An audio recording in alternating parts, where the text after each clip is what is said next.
Aprobado na ng Sangguniang Bayan ng Guimba sa Nueva Ecija ang paglabas ng Resolution of No Objection para sa planong pagtatayo ng Aviation Hub ng Clark Aerospace and Technical Services Incorporated o CATC. Aabot sa 200 hektaryang lupain sa Barangay Pakak ang pagtatayo ng nasabing proyekto.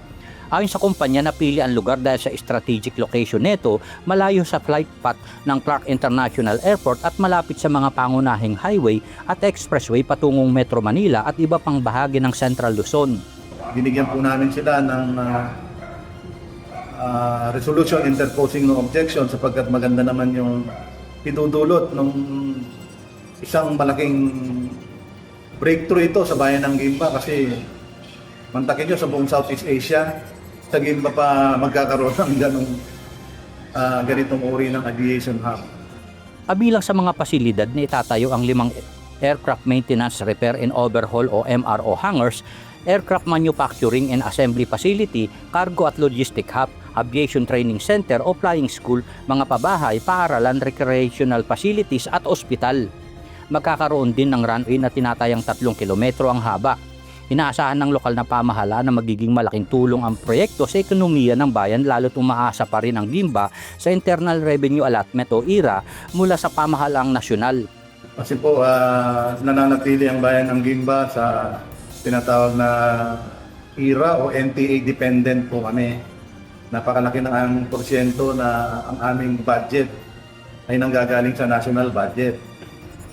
Kaya po ito, malaki po ang may tutulong nito sa aming bayan sapagkat siyempre magdudulot po ito ng malaking tax collection sa aming bayan.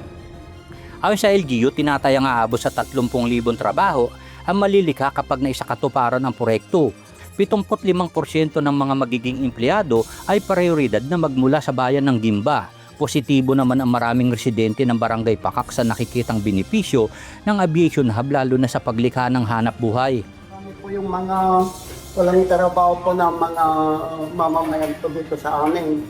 Kawawa naman po sila lalo kung wala po silang sariling saka upang aasinso naman po itong bayan namin ng Guimba. May ilan din nagpahayag ng pangamba sa posibleng epekto ng proyekto, subalit ayon sa mga opisyal ng barangay, mas nakakarami pa rin ang sumusuporta sa inisyatiba.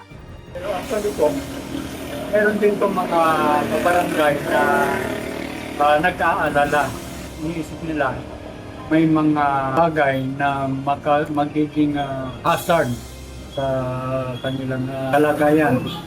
Pero yun naman po siguro konti lang, mas nakararami rin po yung pabor na